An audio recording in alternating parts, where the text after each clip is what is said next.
विषय इतिहास पाठ पहिला इतिहास लेखन पाश्चात्य परंपरा. या पाठामध्ये आपण काय शिकणार आहोत? इतिहास लेखनाची परंपरा, आधुनिक इतिहास लेखन, युरोपमधील वैज्ञानिक दृष्टिकोनाचा विकास आणि इतिहास लेखन, महत्त्वाचे विचारवंत. प्रस्तावना.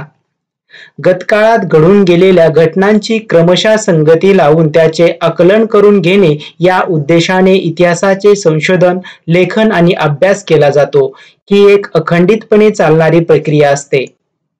वैज्ञानिक ज्ञानशाखामध्ये उपलब्ध ज्ञानाची सत्यता पडताळून पाहण्यासाठी वैज्ञानिक पद्धती आणि प्रत्यक्ष निरीक्षण याचा अवलंब केला जातो. या पद्धतीच्या आधारे विविध घटकांच्या संदर्भातील सर्वकालिक आणि सार्वत्रिक नियम मांडणे आणि ते नियम पुन्हा पुन्हा सिद्ध करता येणे शक्य असते. इतिहास संशोधनामध्ये प्रायोगिक पद्धती, प्रात्यक्षिक, निरीक्षण यांचा अवलंब करणे शक्य नसते, कारण इतिहासातील घटना घडून गेलेल्या असतात तेव्हा त्यांच्या निरीक्षणासाठी आपण तेथे नसतो व त्या घटनांची पुनरावृत्ती करता येत नाही. तसेच सर्वकालिक आणि सार्वत्रिक नियम मांडणे आणि ते नियम सिद्ध करता येणे शक्य नसते. सर्वप्रथम ऐतिहासिक दस्तऐवज लिहिण्यासाठी ज्या भाषेचा आणि लिपीचा वापर केला गेला असेल त्याचे वाचन करण्यासाठी आणि त्याचा अर्थ समजण्यासाठी ती भाषा आणि लिपी जाणणाऱ्या तज्ज्ञाची आवश्यकता असते. त्यानंतर अक्षर वटिका म्हणजे अक्षराचे वळण, लेखनाची भाषाशैली, वापरलेल्या कागदाच्या निर्मितीचा काळ आणि कागदाचा प्रकार, अधिकारदर्शक मुद्रा यासारख्या विविध गोष्टीचे जाणकार संबंधित दस्तावेज अस्सल आहे की नाही ते ठरवण्यास मदत करू शकतात.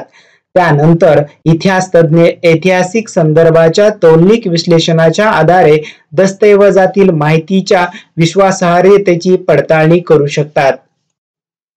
इतिहास संशोधकास सहाय्यभूत होणाऱ्या विविध ज्ञानशाखा व संस्था आहेत. उदाहरणार्थ पुरातत्व, अभिलेखागार, हस्तलिखितांचा अभ्यास, पुनराभिलेख, अक्षरवटिकाशास्त्र, भाषारचनाशास्त्र, नाणकशास्त्र, वंशावळीचा अभ्यास इत्यादी. इतिहास लेखनाची परंपरा. इतिहासात उपलब्ध पुराव्याचे चिकित्सापूर्वक संशोधन करून भूतकाळात घडून गेलेल्या घटनांची मांडणी कशी केली जाते हे आपण पाहिले. अशी मांडणी करण्याच्या लेखन पद्धतीला इतिहास लेखन असे म्हणतात. अशा प्रकारे इतिहासाची चिकित्सापूर्वक मांडणी करणाऱ्या संशोधकाला इतिहासकार असे म्हटले जाते. अर्थातच इतिहासाची मांडणी करताना भूतकाळात घडून गेलेल्या प्रत्येक घटनेची नोंद घेणे आणि तिचे ज्ञान करून देणे इतिहासकाराला शक्य नसते. इतिहासाची मांडणी करताना इतिहासकार भूतकाळात घडलेल्या कोणत्या घटनांची निवड करतो हे त्याच्या वाचकापर्यंत काय पोहोचवायचे आहे यावर अवलंबून असते. निवडलेल्या घटना आणि त्याची मांडणी करताना अवलंबलेला वैचारिक दृष्टिकोन या गोष्टी इतिहासकाराच्या लेखनाची शैली निश्चित करतात. जगभरातील प्राचीन संस्कृतीमध्ये अशा प्रकारे इतिहास लेखन करण्याची परंपरा नव्हती, परंतु त्या लोकांना भूतकाळाची जाणीव किंवा जिज्ञासा नव्हती असे म्हणता येणार नाही. वडीलधाऱ्या व्यक्तीकडून ऐकलेल्या पूर्वजांच्या जीवनाच्या पराक्रमाच्या गोष्टी पुढच्या पिढीपर्यंत पोहोचवण्याची आवश्यकता त्या काळातही भासत होती. गुहा चित्राद्वारे स्मृतीचे जतन, कहाण्यांचे कथन, गीत आणि पोवाड्याचे गायन यासारख्या परंपरा जगभरातील संस्कृतीमध्ये अतिप्राचीन काळापासून अस्तित्वात होत्या. आधुनिक इतिहास लेखनात त्या परंपराचा साधनांच्या स्वरूपात उपयोग केला जातो. आधुनिक इतिहास लेखनाच्या पद्धतीची 4 प्रमुख वैशिष्ट्ये सांगितली जातात. ही 4 वैशिष्ट्ये आपण पाहूया. पहिलं वैशिष्ट्य आहे ही पद्धती शास्त्रशुद्ध आहे. तिची सुरुवात योग्य प्रश्नांची मांडणी करण्यापासून होते. दुसरं वैशिष्ट्य आहे हे प्रश्न मानव केंद्रित असतात, म्हणजेच ते भूतकाळातील विविध मानवी समाजाच्या सदस्यांनी विशिष्ट कालावधीत केलेल्या कृतीसंबंधी असतात. इतिहासात त्या कृतीचा संबंध दैवी घटना किंवा देवदेवतांच्या कथा कहाण्यांशी जोडण्याचा प्रयत्न केला जात नाही. तिसरं वैशिष्ट्य आहे या प्रश्नांच्या इतिहासातील उत्तरांना विश्वासार्ह पुराव्याचा आधार असतो, त्यामुळे इतिहासाची मांडणी तर्क सुसंगत असते. चौथं वैशिष्ट्य आहे मानव जातीने भूतकाळात केलेल्या कृतीच्या आधारे मानव जातीच्या वाटचालीचा भेद इतिहासात घेतला जातो. असे ही 4 वैशिष्ट्ये आपल्याला आधुनिक इतिहास लेखनाची सांगता येतील. वरील वैशिष्ट्यांनी युक्त असलेल्या आधुनिक इतिहास लेखनाच्या परंपरेची बीजे प्राचीन ग्रीक इतिहासकारांच्या लेखनात आढळतात असे मानले जाते. हिस्ट्री हा शब्द ग्रीक भाषेतील आहे. इसवी सन पूर्व 5व्या शतकात होऊन गेलेल्या हेरोडोटस या ग्रीक इतिहासकाराने तो प्रथम त्याच्या द हिस्ट्रीज या ग्रंथाच्या शीर्षकासाठी वापरला होता. युरोप मधील वैज्ञानिक दृष्टिकोनाचा विकास आणि इतिहास लेखन. इसवी सनाच्या 18व्या शतकाच्या काळापर्यंत युरोपमध्ये तत्वज्ञान आणि विज्ञान या क्षेत्रामध्ये लक्षणीय प्रगती झाली. वैज्ञानिक पद्धतीचा उपयोग करून सामाजिक आणि ऐतिहासिक वास्तवांचाही अभ्यास करता येणे शक्य आहे असा विश्वास विचारवंतांना वाटू लागला होता. पुढील काळात युरोप अमेरिकेमध्ये इतिहास आणि इतिहास लेखन या विषयासंबंधी खूप विचारमंथन झाले. लेखनामध्ये वस्तुनिष्ठतेला महत्व येत गेले. 18व्या शतकाच्या आधी युरोपमधील विद्यापीठामध्ये सर्वत्र ईश्वरविषयक चर्चा आणि तत्संबंधीचे तत्वज्ञान या विषयांनाच अधिक महत्व दिले गेले होते. परंतु हे चित्र हळूहळू बदलू लागले. इसवी सन 1737 मध्ये जर्मनीमधील गॉटिंगन विद्यापीठाची स्थापना झाली. या विद्यापीठात प्रथमच इतिहास या विषयाला स्वतंत्र स्थान प्राप्त झाले. त्या पाठोपाठ जर्मनीमधील इतर विद्यापीठेही इतिहासाच्या अभ्यासाची केंद्रे बनली. महत्वाचे विचारवंत. इतिहास लेखनाचे शास्त्र विकसित होण्यात अनेक विचारवंतांचा हातभार लागला. त्यातील काही महत्वाचे विचारवंतांची माहिती आपण घेऊया. पहिला विचारवंत आहे रेने देकार्त. याचा कालावधी आहे 1596 ते 1650. इतिहास लेखनासाठी वापरल्या जाणाऱ्या ऐतिहासिक साधनांची विशेषतः कागदपत्रांची विश्वासार्हता तपासून घेणे आवश्यक आहे असे मत आग्रहाने मांडले जात होते. त्यामध्ये रेने देकार्त हा फ्रेंच तत्वज्ञ अग्रभागी होता. त्याने लिहिलेला डिस्कोर्स ऑन द मेथड या ग्रंथातील एक नियम शास्त्रशुद्ध संशोधनाच्या दृष्टीने फार महत्वाचा मानला जातो. एखादी गोष्ट सत्य आहे असे निसंशयरित्या प्रस्थापित होत नाही तोपर्यंत तिचा स्वीकार कदापि करू नये असा तो नियम होता. दुसरा विचारवंत आहे वॉल्टियर. 1694 ते 1778 या हा त्याचा कालावधी. वॉल्टियरचे मूळ नाव फ्रान्सवा मरी अरुये असे होते. वॉल्टियर या फ्रेंच तत्वज्ञाने इतिहास लेखनासाठी केवळ वस्तुनिष्ठ सत्य आणि घटनांचा कालक्रम एवढ्यावरच लक्ष केंद्रित न करता तत्कालीन समाजाच्या परंपरा, व्यापार, आर्थिक व्यवस्था, शेती इत्यादी गोष्टीचा विचार करणे आवश्यक आहे हा विचार मांडला. त्यामुळे इतिहासाची मांडणी करताना मानवी जीवनाचा सर्वांगीण विचार व्हायला हवा हा विचार पुढे आला. त्या दृष्टीने वॉल्टियर आधुनिक इतिहास लेखनाचा जनक होता असे म्हणता येईल.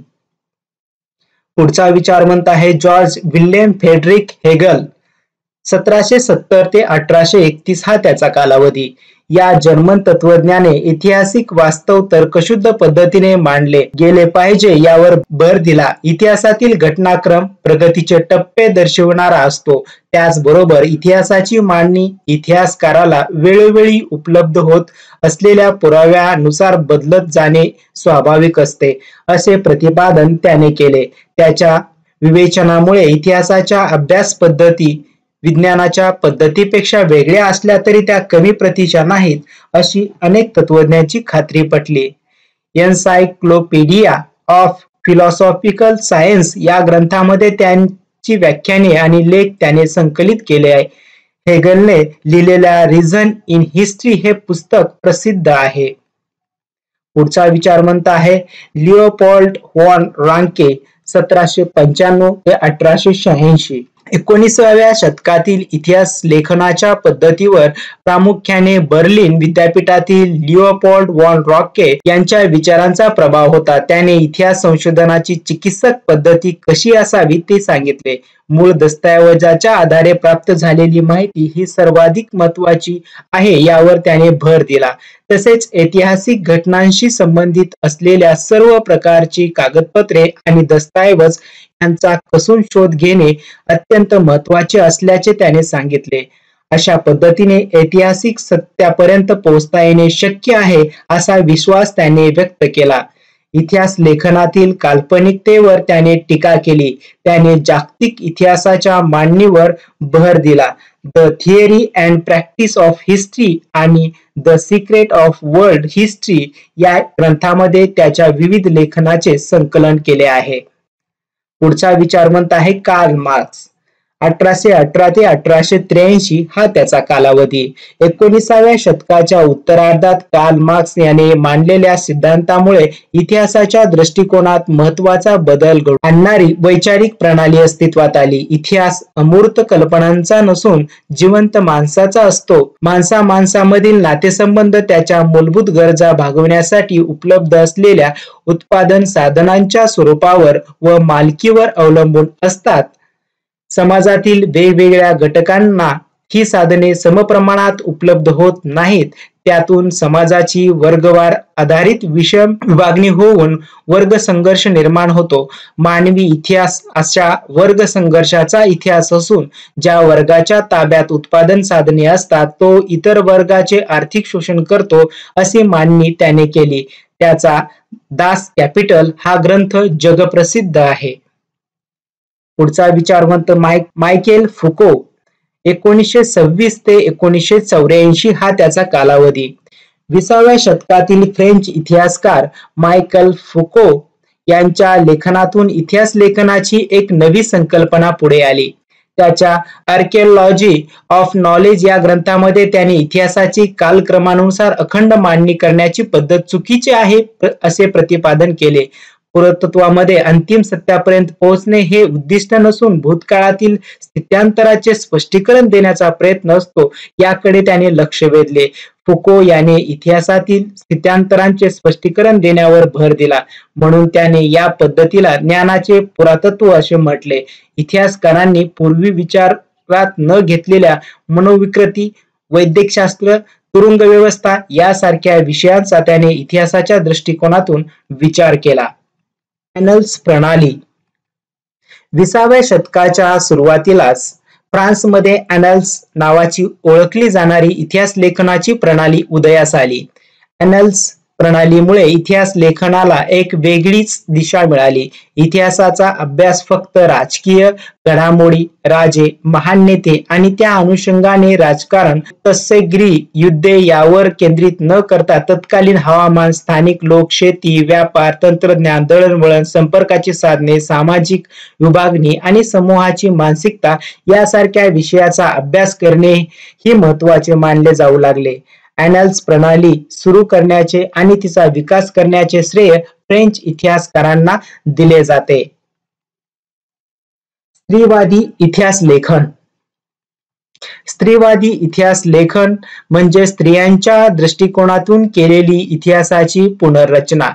सिमॉन द बोवा या फ्रेंच विदुषीने स्त्रीवादाची मूलभूत भूमिका सिद्ध केली. स्त्रीवादी इतिहास लेखनामध्ये स्त्रियांचा अंतर्भाव करण्याबरोबरच इतिहास लेखनाच्या क्षेत्रातील पुरुष प्रधान दृष्टिकोनाचा पुनर्विचार करण्यावर भर दिला गेला. त्यानंतर स्त्रियांच्या आयुष्याशी निगडित नोकरी, रोजगार, ट्रेडिनियम, त्यासाठी काम करणाऱ्या संस्था, स्त्रियांचे कौटुंबिक आयुष्य यासारख्या विविध पैलूचा सविस्तर विचार करणारे संशोधन सुरू झाले. 1990 नंतर स्त्री हा एक स्वतंत्र सामाजिक वर्ग मानून इतिहास लिहिण्यावर भर दिला गेलेला दिसतो. आधुनिक इतिहास लेखनाची व्याप्ती अशा रीतीने सतत विस्तारत गेली. साहित्य, स्थापत्य, शिल्पकला, चित्रकला, संगीतकला, नृत्यकला, नाट्यकला, चित्रपट निर्मिती, दूरदर्शन यासारख्या विविध विषयांचे स्वतंत्र इतिहास लिहिले जाऊ लागले आणि इतिहास लेखनाची परंपरा सुरू झाली. अशा पद्धतीने मित्रांनो आपण या पाठामध्ये काय शिकलो ते पाहूया.